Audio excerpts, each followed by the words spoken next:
Hi, Phil. This is Lily. This is the board member I was talking to you about. Oh, Hey hello. guys, how's Oh, I everyone know. doing?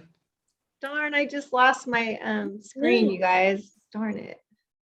How you doing, Phil? Good, Jeff. It's good to hear from you. It's awesome to follow you on social media. Thank you. Thanks for having me, brother. Lily, I hear great things about you. I never come to these lunch and learns, and like I was compelled to be part of this one. And I'm having lunch with the CEO of the New Children's Museum this Friday. So hopefully there's an opportunity to forge a community partnership there. Yes. Oh, Phil. And Lily, we're gonna fall for crime. So, synchronicity, that's what I like to say. Phil, you're sitting next to our new intern, Rachel, and it's her first day. Rachel, welcome aboard. Hello. We need you.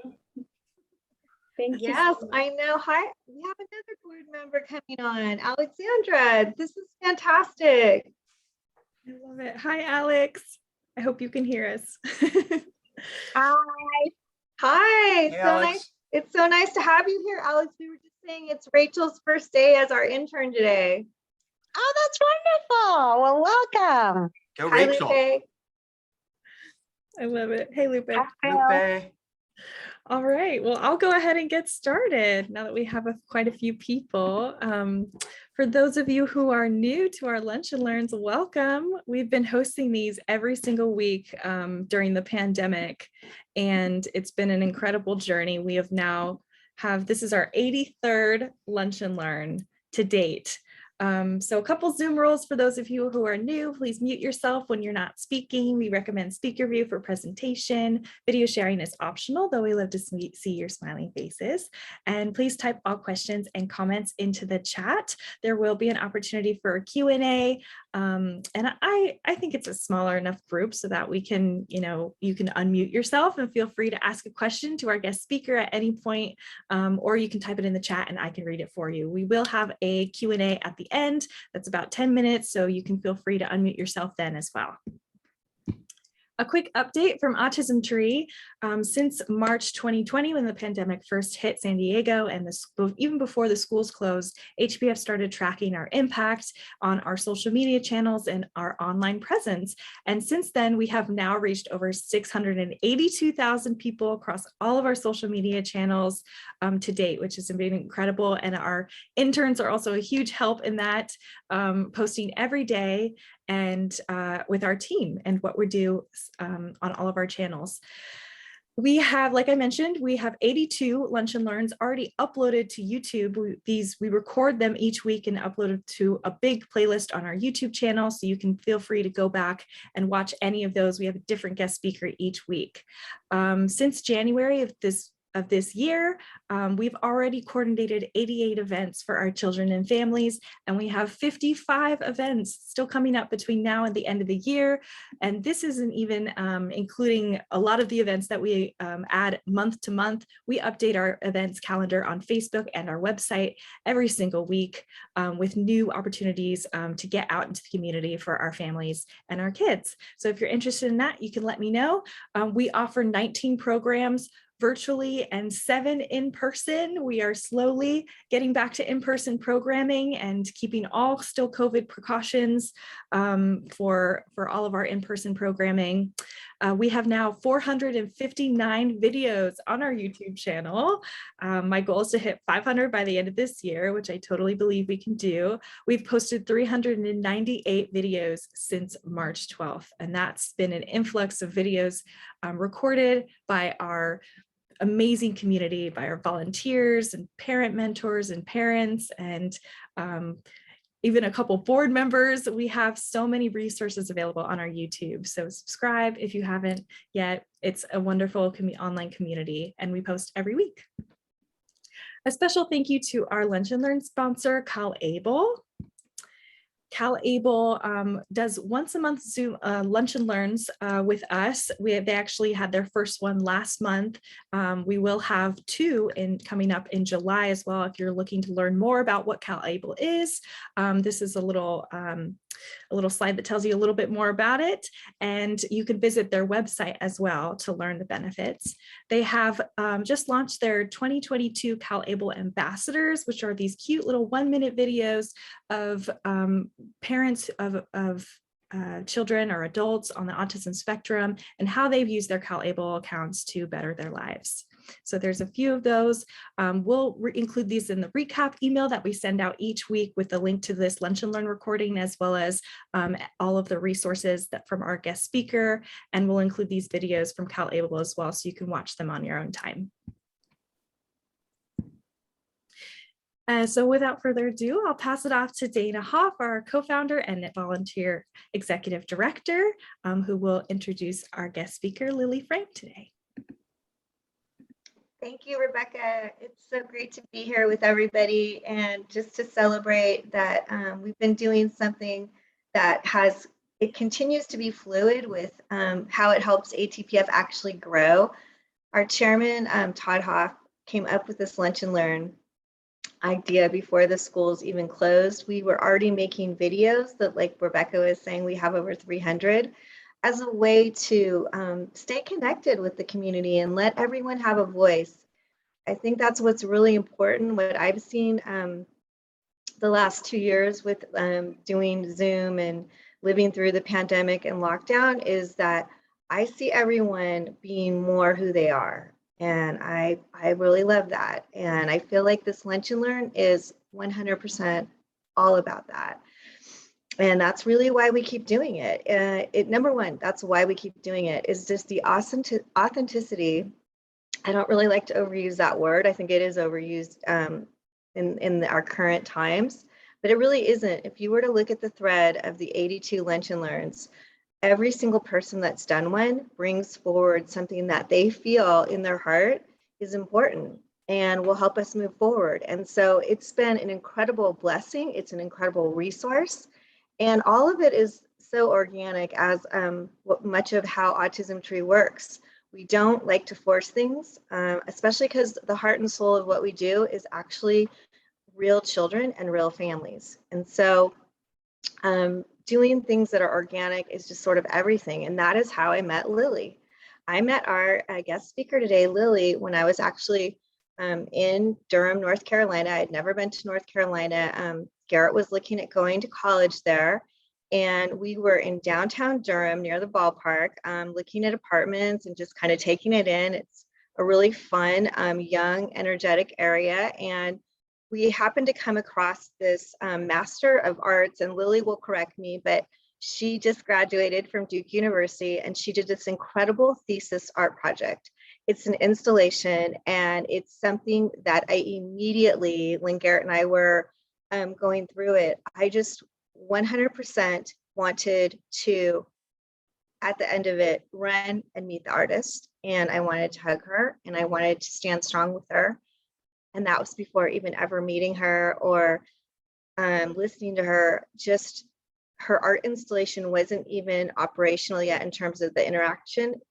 She was just setting it up, and she'll tell her side of it, but I'll tell mine, is that I went through it and Garrett kind of had to help me understand, because I was just so, I think as a mother, so emotional about what I was taking in.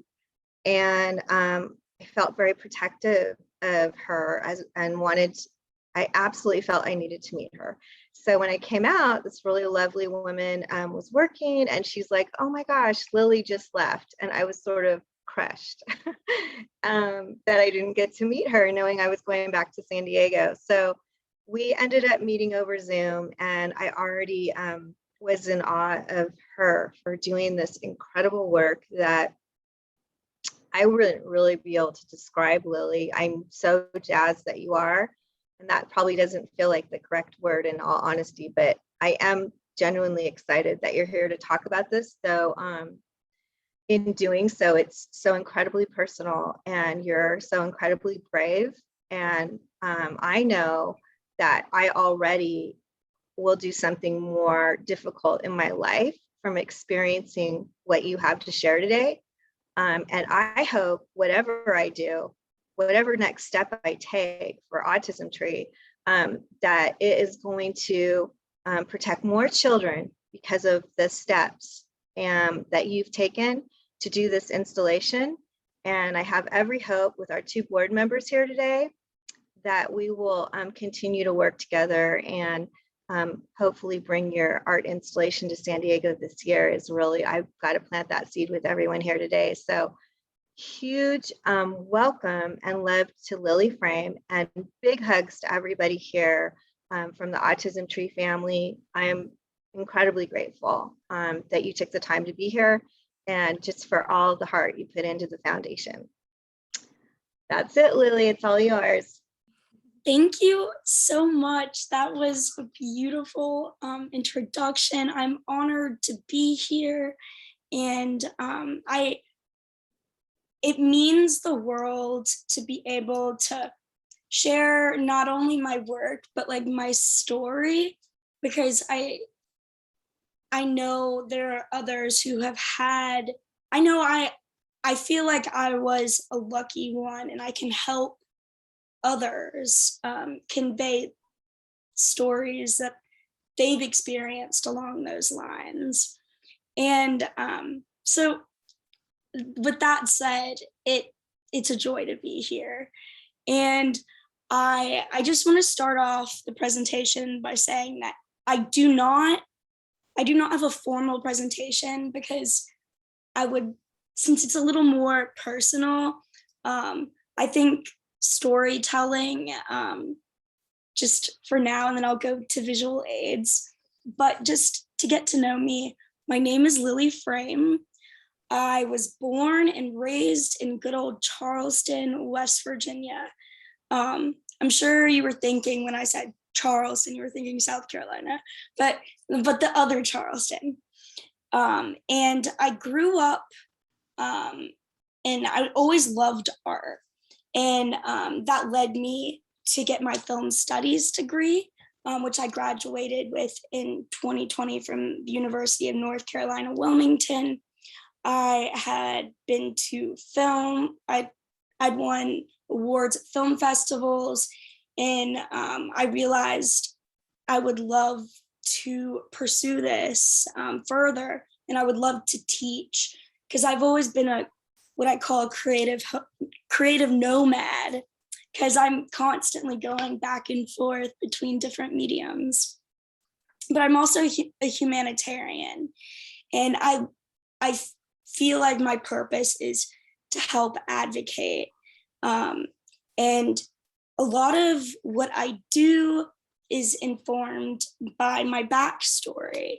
And my backstory is in first grade, around, my parents always knew I had ADHD, but I was diagnosed with ADHD, and my teacher wouldn't know how to properly teach to me, because there was only one mold of teaching for every student. And she would put me in an empty, it was just like, there was no washing machine in it. It was a washing machine box, but she would put a desk in it, and the desk had these tennis balls underneath it, so you could I remember it being able to just being able to push that chair, how fast she was able to push it. And I didn't really realize it growing up, because, well, my teacher would place me in the box, and I would have a row of boxes of 10 by 10, and I'd have to write 1 to 100 over and over and over again. And it was really detrimental to me, because my classmates were in these pods of 4. They were in groups, and I always learned best by like watching and observing what other people were doing. And sometimes people my own age could explain things to me in a way teachers couldn't. And so that's my backstory. But keep in mind, I had this experience my entire first grade year, and it was always in the back of my head, and it always motivated me to do things repetitively so I could succeed. Because that's what I was sort of led to believe. And during my MFA at Duke, which is where I went immediately after I graduated from UNCW, was I wanted to explore why I am the way I am. And a lot of that comes from my experience as a kid. And it's something, with trauma, it's something that you like to just bury deep. But it was something I wanted to just release. And I wanted to ultimately be able to forgive my teacher, but to also advocate for people who have had similar experiences as me. But if you're not familiar, I'm going to be using a few vocabulary words that I want to orient you with, which is seclusion and seclusion and restraint. And I was first introduced to this word whenever I went to Google and I typed in "trapped in washing machine box in class," which was my experience. And it's something that seems absurd to type into Google. The answer Google suggested was with the Alliance Against Seclusion and Restraint. And at that moment, that was like my aha moment. Like, I'm not the only one. And I could create a piece that has a shadow much larger than myself that can recreate these different circumstances and spread education and thus advocacy. And to this day, I want to know, to this day, I truly believe my teacher was trying to help me. And I'm just constantly asking myself, how has this medieval concept migrated into practices within our school systems?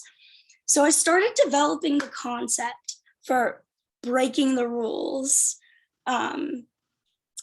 which is the name of it, a minor spatial inconvenience. And I started developing it at the end of last August. And I wanted to recreate the seclusion enacted as a disciplinary measure for my behavioral issues. So the title is largely inspired by my favorite childhood t-shirt, which you'll see in the coming video. I remember my mom dressed me in this shirt for my first grade school picture. She paired it with this pink sweater and it was outlined by fringe, which you'll see soon.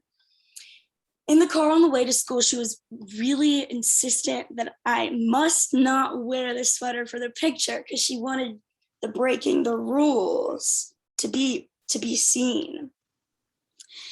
Naturally, I wore the sweater for the picture and didn't listen to my mom, but ultimately I named my exhibit "Breaking the Rules" because the shirt's message embodied that not only my parents accepted the defiant nature that accompanies my ADHD, but it became to really symbolize my family's acceptance and celebration of my differences. And I think breaking the rules as a child allowed me to feel smart for once. And I think that was because I wasn't conforming and I felt liberated. Being able to get rid of these rules allowed my brain to think freely and let creative juices flow without limitations. The concept behind this is some background information that is necessary to know before I display the exhibit for you. The concept is inspired by 4 rules, which are visible to viewers prior to the entryway. Because it's called breaking the rules, it has to have some sort of rule. And 4 rules are: do not proceed until the bell has prompted you. 2, take sanitized headphones. 3, the maximum capacity per room is 1, and silence is mandatory. And the viewer who goes through the exhibit is invited to interpret the rules. While contrary to popular belief, the rules and breaking the rules are not enforced. When people go through it, I notice that the actions become commentary on the explicit and implicit rules accompanied by social norms and ultimately social conformity. The bell in Rule 1 stands as an oral homage to Pavlov's classical conditioning of behavior. In a way, it embodies, the participant embodies the metaphor of Pavlov's dog. And the bell becomes a conditioned stimulus and forces participants to conform to the rules. And with that, I wanted to explore how humans react to sound and how sound has created order in society and how it has in school and even in like hypnosis. My exhibit is a labyrinth, and it's composed of 5 different rooms. And each of the rooms, by the end of each of the rooms, the viewer has learned to associate the bell with going to the next room. So essentially, they become a mouse in a maze. And as I said, this architectural labyrinth is composed of 5 rooms. And I wanted the physical space to parallel how the brain and nervous system is composed of 5 different parts. So, because there's the brainstem, and there's the pituitary, hypothalamus, et cetera, et cetera. But each room represents a different emblem of my consciousness as someone who has experienced seclusion and restraint.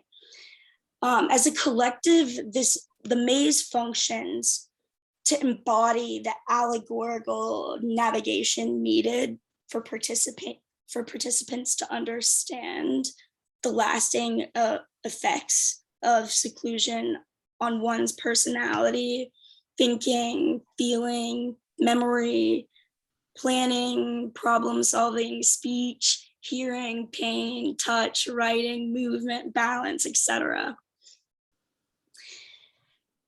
So at this point, I will show you a video of the exhibit and the space. And then after, I will break down and analyze a few of the choices I made. And there's so many decisions that goes into artistry. And I would love to shed more light on that, but I don't want to spoil anything.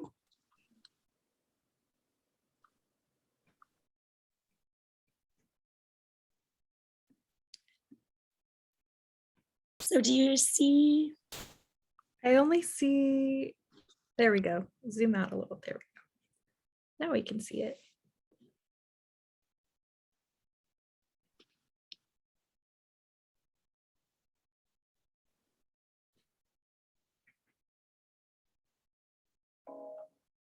Can you hear? Yeah. Did you hear anything just now? Yes, I did. Okay.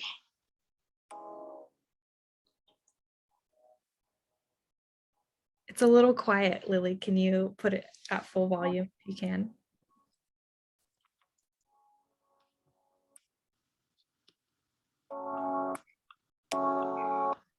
There we go. So that's the outside of the exhibit, which is supposed to mimic what the classroom was like. There is a house built out of stone. Wooden floors, walls, and windows.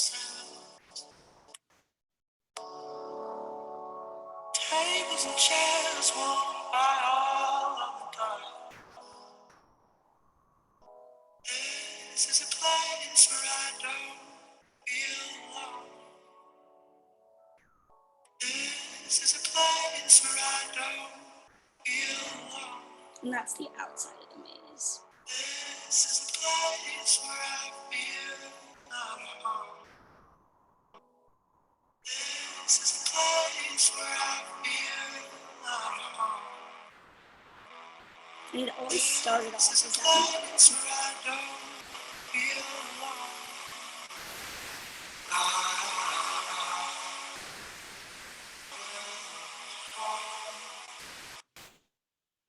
For you, for me.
Her installation is ingenious and courageous.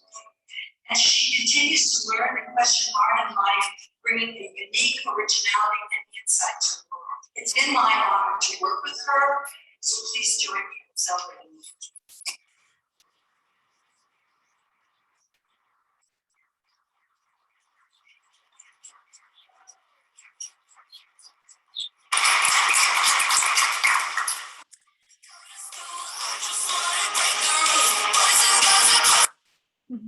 Sorry. So that is just to give you some orientation as to what this maze is. And I would like to talk about each room, just about the decisions. And the first room, I wanted to start with I've always called what happened to me as a kid, weirdly enough, as my first wound. So I felt like my first wound should be my first room of the maze. And since the whole concept of seclusion and restraint is so conceptual, like you don't really understand it until it happens to you. I wanted this first room just to be the start and not like the ending. So it is the smallest room in the maze. And in fact, every room beyond this room expands in size. This was motivated to enhance the actuality of my lived experience of being physically secluded. The graphics in the first room recreate the label that was on the outside of the box. And it's supposed to sort of, well, as a kid, when I saw the box, for some reason that emblem created such like a physical sickness. Like, and I wanted viewers to understand like what it was like to be confined and to associate it with something as random as a Maytag box. But the reason I always remembered it was a Maytag box was because of the fonts. The A and the T connect, and the other letters connect, but it was something that helped me realize essentially it validated what I went through, my memory of it. And the graphic elements that are emphasized in 3D foam and function to embody my childhood to adulthood recall. And on top of the Maytag graphics is a silhouette. And it's a silhouette of it's actually my younger cousin. And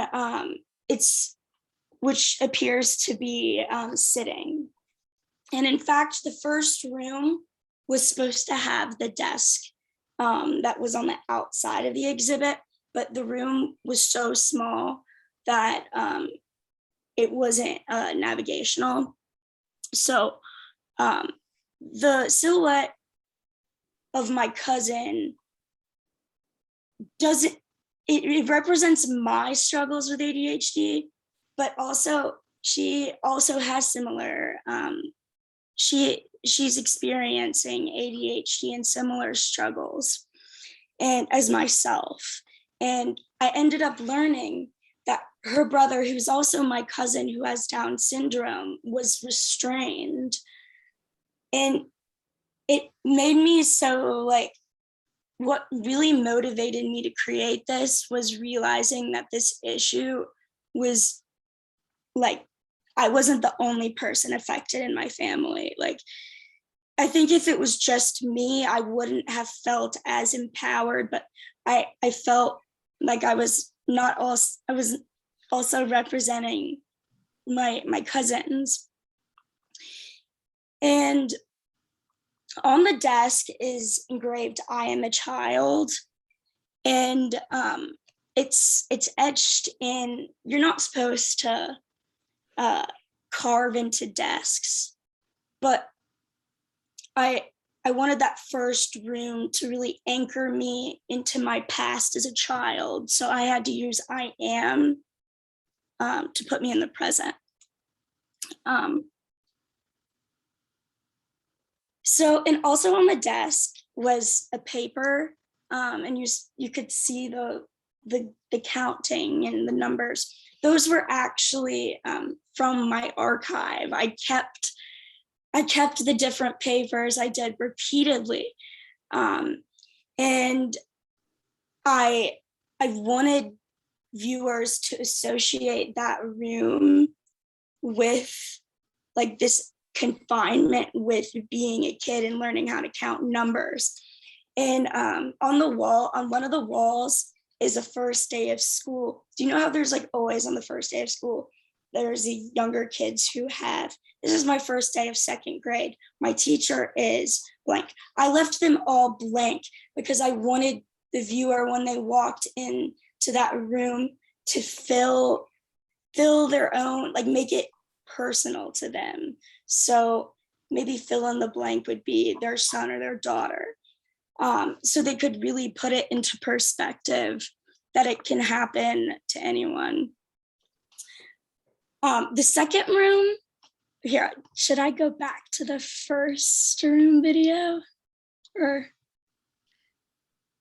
Sure, if you have, if it's a video you can show, or a slide or whatever you want. Um, we'll watch it again at the end. But the second room resembles a psychiatric institutionalized seclusion room. So this was the white room, and on it serves as a psychological precursor to the trauma I endured within the first room. So the viewer is greeted by 5 tablets, and each of these screens embodies a room. And the layout of these 5 tablets is strategically designed to place the participant in the corner, which is a childhood place associated with punishment. And the layout of the screen also embodies the structure of the physical architecture. And I made a mini scale model of the maze of this exhibit because I didn't know where to start. I was trying to tell people I want to make a maze, and they were like, I need to see something. So I made this model, and while I was making it, I couldn't help but think about like a mouse running through it. And so that inspired me to, because I'm a 16mm filmmaker, so it inspired me to look into how scientists documented and studied behavior with mice. And using my maze, I used the mouse to study how participants and viewers and humans would interact with the maze. And the mouse, he goes by Tattletale, respectively. And I filmed him every day for 10 days. And it's a strategic ode to behaviorist study of mice for human behavior. But the mouse was ultimately a metaphor for myself and my own navigation of this healing. The structure of the editing with the mouse becomes a spatiotemporal embodiment of the physical immersive experience. So essentially, each of these 5 screens represents one room. So it shows a mouse in room 1. And so, yeah, and it incorporates the bell, the repeated bell into the editing. And above the 5 screens is a surveillance camera. It's fake, but while it is fake, it functions as a commentary on the need for surveillance in our nation's schools, which it's currently lacking. On the paralleling wall is a television, and it has a continuous loop of Tattletale running through the maze. An incompatible mouse is actually pasted like right beside the TV. It doesn't work at all. The whole function is to invite viewers to try to control like the TV and like just sort of the frustration with like trying to figure. They essentially learn that it's not compatible and what they're doing can't control the TV.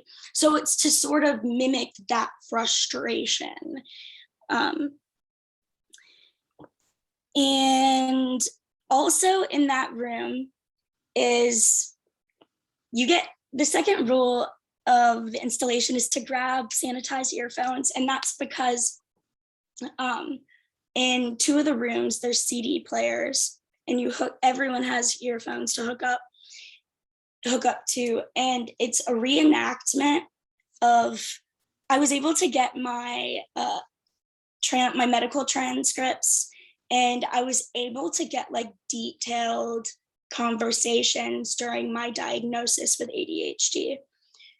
And what I did was I reenacted the conversation. So I not only played like my child's, like what they recorded I said, what they wrote down that I said, and I also was voicing as the psychiatrist to sort of put myself in both of those shoes.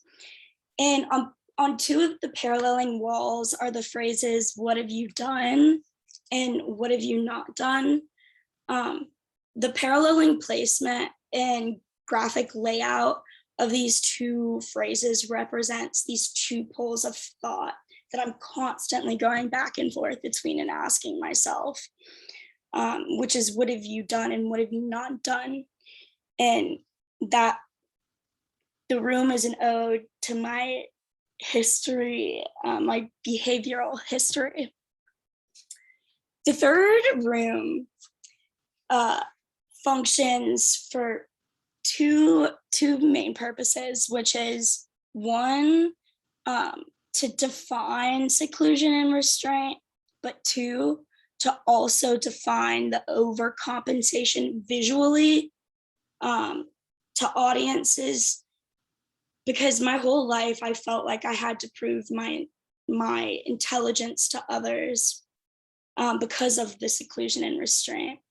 And I wanted to make the effects of seclusion and restraint visible for the audiences, utilizing the hordes of materials I have been sentimentally just collecting my entire life, and I'm just way too young to have so much stuff. And the two of the walls are called the walls of my mind. So the first walls of my mind documents my life from 1998, which was when I was born, until 2009. And the second wall represents the second half of my life from 2010 until 2021. And the foundations of the two walls are 24 foam poster boards, like stuff that you bring to school and present projects on. And each of these poster boards has 50 to 100 pieces of paper that are representative of that specific year. So in total, there's over 2,000 papers on the walls from my archive that shed light on the overcompensation.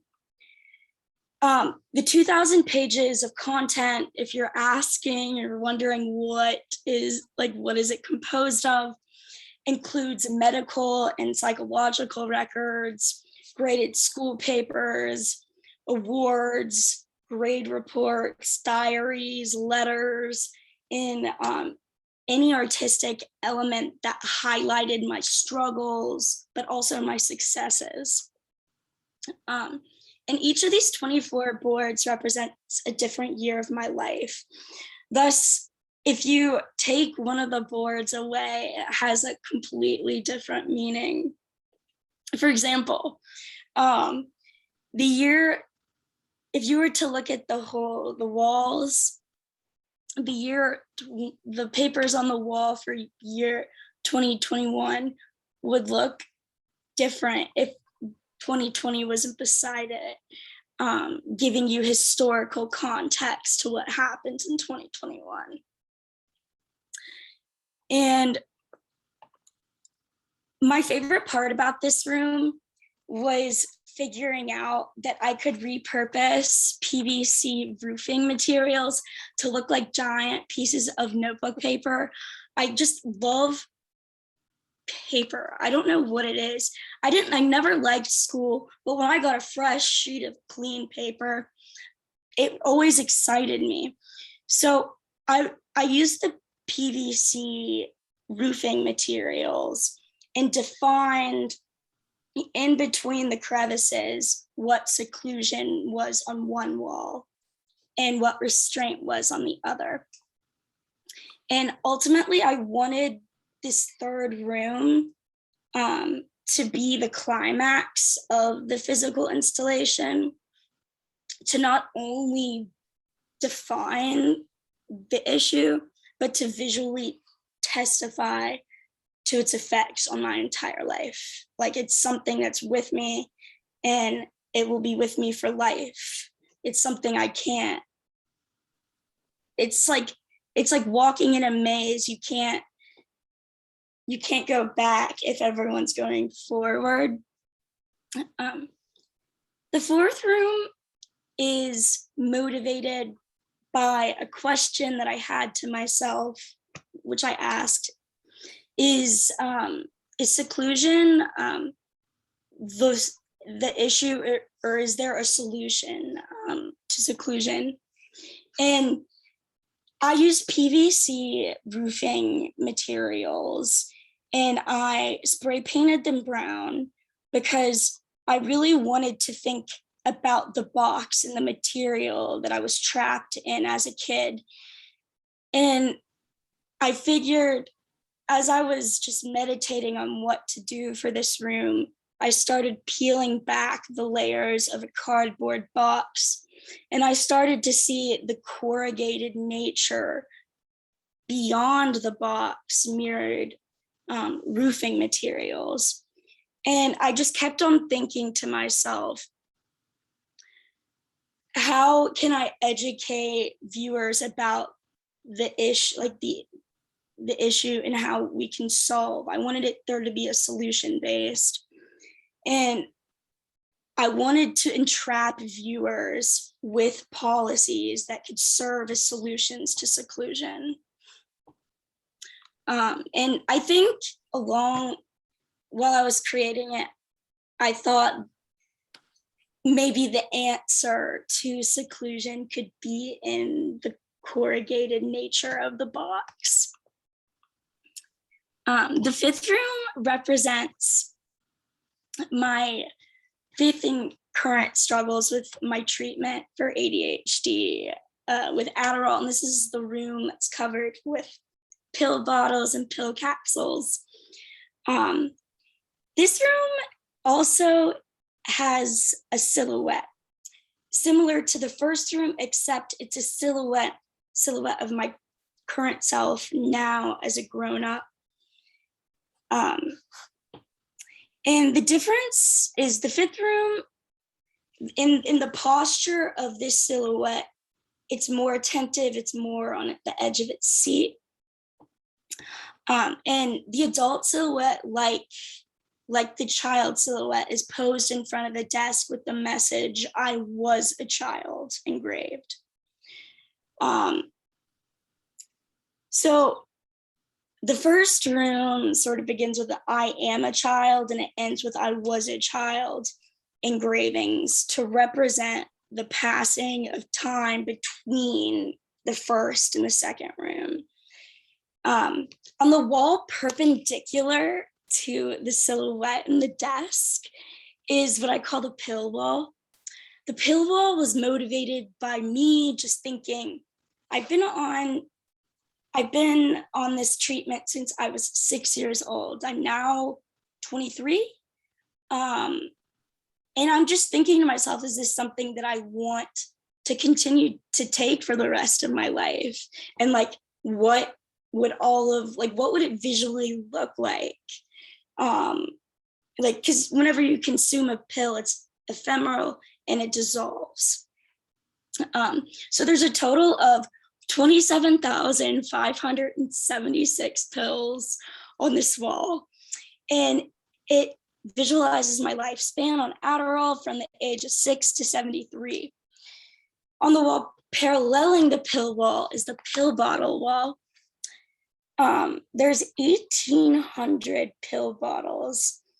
And these, I started thinking about how pills are trapped and like what they're trapped in, and so I used empty pill bottles because this 27,576 pills, fun fact, all of those pills on that wall could be fit into all of the pill bottles on the other wall paralleling it. And the creative labor involved in the room was largely repetitive, and I wanted the creative repetition to reflect my day-to-day repetition of waking up and taking my medicine.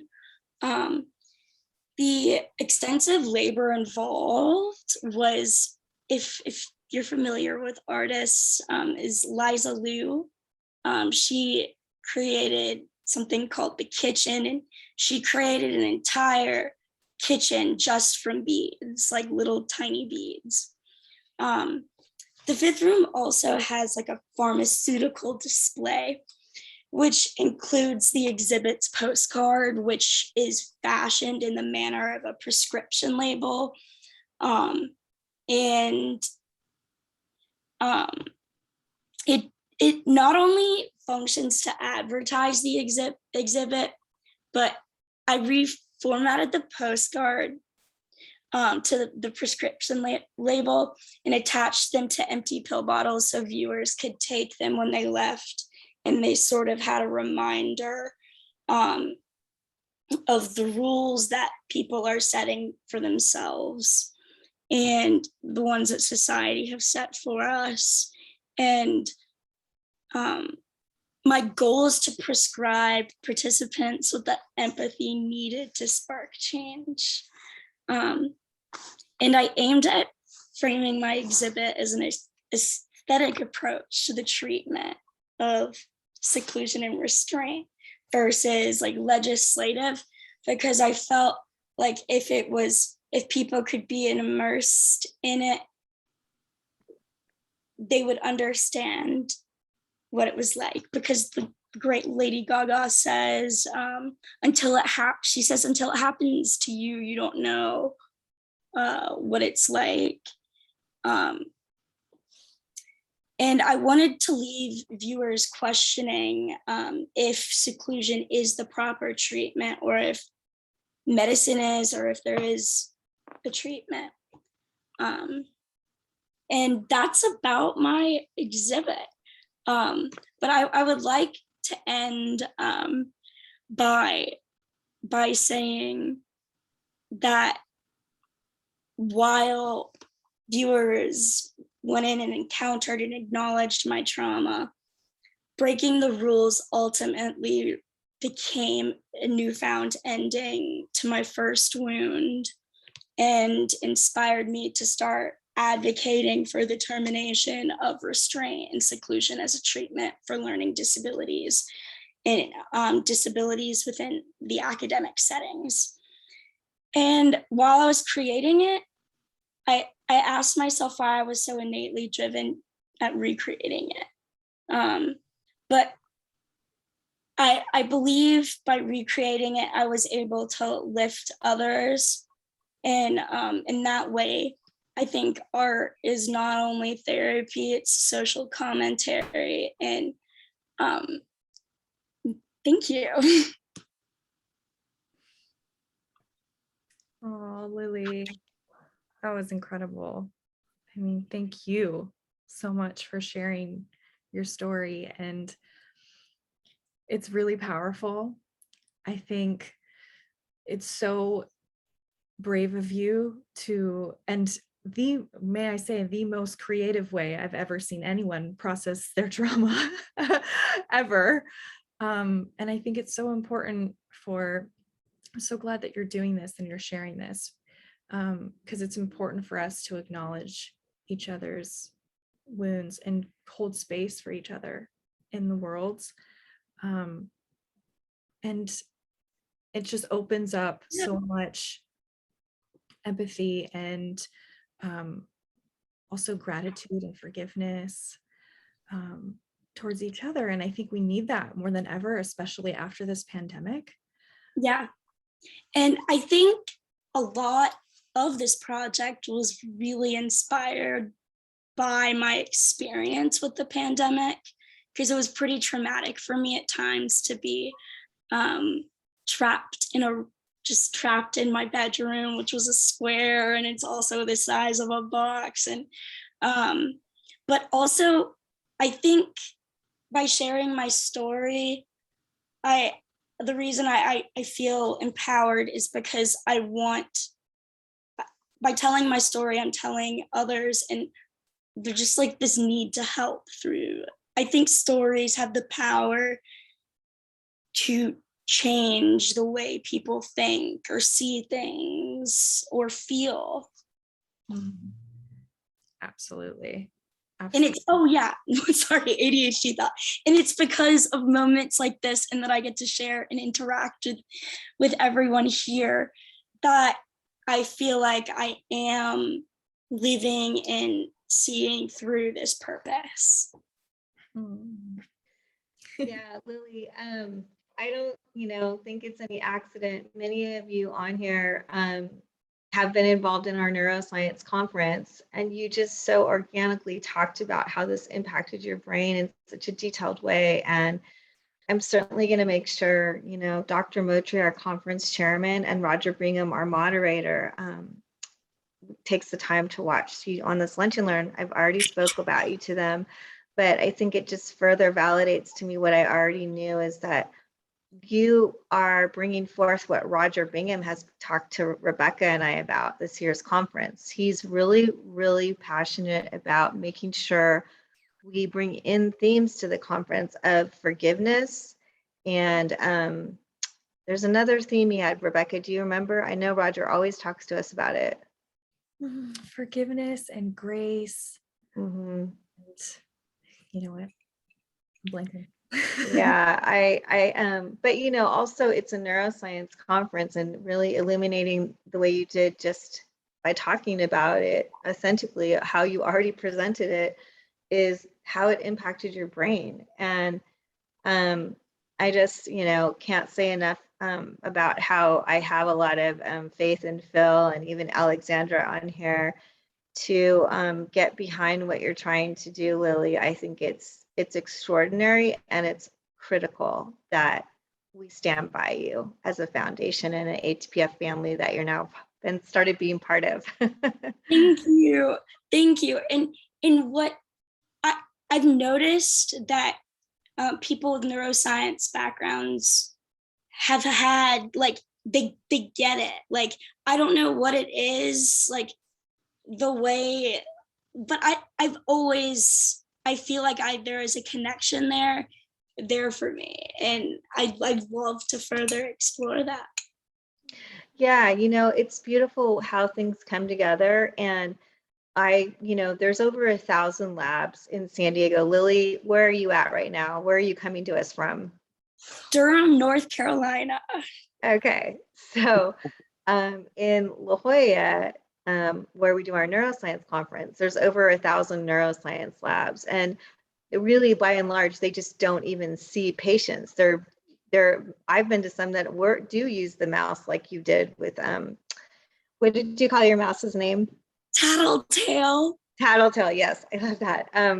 Yeah, I've seen videos like that over the years, and so all these things are very relevant because this is a neuroscience conference where we have all these renowned neuroscience, but they don't see patients, as you know, and that's why I always wanted Autism Tree to do a neuroscience conference, to have the heart connection between the children and families and really experience. And I think what you've brought forth is probably the most experiential, we're almost like 3D. I mean, this is going to be the most powerful thing I think that we probably ever could bring to the neuroscience community, to understand the ramifications of what's going on.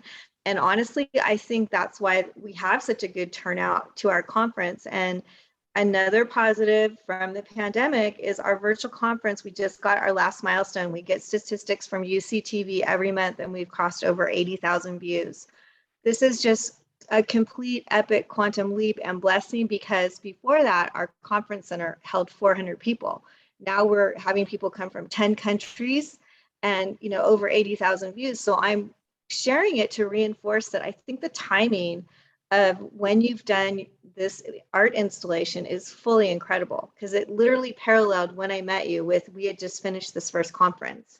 So, I always love our Lunch and Learns to leave everyone feeling more, maybe clarity, more empowered, more just more energy to take that next step, because the last 2 years we've all been so exhausted by this. And then for whatever reason, I seem to find out another person every single day right now who not only has COVID, but many times is having really hard time, and they have all the symptoms and they're really struggling. So, you know, we're not out of the pandemic. And so I just am so grateful to everyone to keep this community of Lunch and Learns and keep growing together and expanding our world essentially together, and ultimately more doors to be open for people that are in neurodiverse and taking any kind of you know, a drug like you did is also very, very important. When you talked about Adderall, I couldn't help but think of our chairman. And for those of you that don't know, Dr. Motri creates mini brains using saliva. So when they give a drug like Adderall or any other drug, they're not really looking at any sort of picture of your brain chemistry, your cellular being. And so I think it's another important thing that you're bringing forward, because Dr. Motri is going to be sharing his groundbreaking research. And so it took me a while to realize, but why would a parent pay to have their child, you know, saliva is not painful, to make a mini brain? Well, it makes absolute sense if you're taking any kind of a drug that affects brain chemistry, which ADHD, OCD, seizure drugs, any of that, it gives you just that much more information. So it's just really a beautiful thing today to organically learn with everyone here on this Lunch and Learn how many parallels there are to what we're trying to do with our neuroscience conference in terms of bringing the two together, science, which you did, Lily, and an actual person. And how does these medications affected you? And you said some really powerful things that I'll probably always hold deep, is that this is part of you. This is a wound that you carry. And you know, what a beautiful thing for us to all experience, that Lily has created something completely mind-blowing, and really ultimately something that our country very much needs her to do. And I hope everyone on here would like to say anything to Lily to be supportive and stand by her on this huge undertaking. And we will keep moving forward, Lily, to bring you to San Diego. I think having you at the conference just makes more sense than ever. Is there anyone else that wants to give a little shout to Lily while we're together? Yeah, Lily, I'd like to say something. Hi, I'm Alexandra Tacoma, one of the board members. I am, wow, just blown away by your beautiful, your art presentation. Thank you for being vulnerable and open. And I was a teacher for many years. And at some point in my career, I thought about becoming a special ed teacher, but I remember teachers who were in the special ed realm and still struggle so much being able to teach, you know, children who are, learn differently. And just thank you for opening our eyes that these things are still happening today, which we think that this is something that maybe happened to people, you know, 50 or 60 or 70 years ago, but isolated and a human in a box seems so not okay. So thank you for being vulnerable to sharing this with us, to sharing how this has changed your life in so many ways. You seem like the most creative human I've ever met. So thank you so much for sharing this. And we would love to have you at the Diverse Conference. Thank you very much for doing this. I really enjoyed your presentation today. Thank you, Alexandra. It's actually really interesting that you brought up special education, because I've always said, if I wasn't an artist or a teacher or like teaching art, I would have become a special education, because even around third grade, I started from third grade until my senior year. I took all my lunches, and like I went to school an hour early and I stayed an hour late, helping, like they called like a safety patrol, but I feel like it extended beyond fifth grade. But it was something I saw. I saw the way that they were treated, and it's like deeply bothersome too. So Right. I also feel as if I'm advocating for the many students that I've connected with. My friend Davis, especially, who I met in the class. Well, our chat is blowing up too, and I just want to read a few things from people. Yes, please. I'm not good at doing two things at once. I know, that's why Me I'm neither, Lily. Not on Zoom. thanks to whoever iPhone is. I'm glad you could join, but they said, I feel honored that I got to log on and see you and hear your story with the incredible project you've created. You are inspiring, brave, and beautiful. And then also,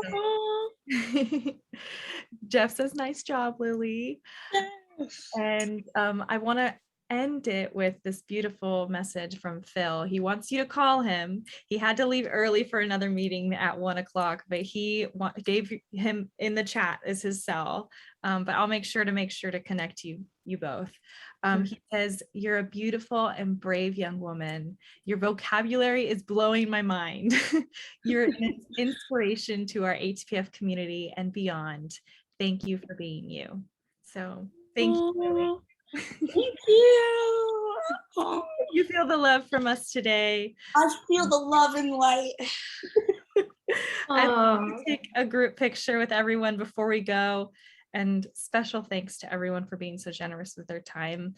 And I'm so excited to share this with everyone on YouTube. Wow. Okay, yay, picture's on. I will take a screenshot. Ready, big smiles. 1, 2, 3, cheese. Enjoy. All right, thank you, Lily. Thank you, everyone. For having me. I'm gonna start coming. Yay. Yes, come to all of our lunch and learns. We love your perspective. Joy, bye. Take care, guys.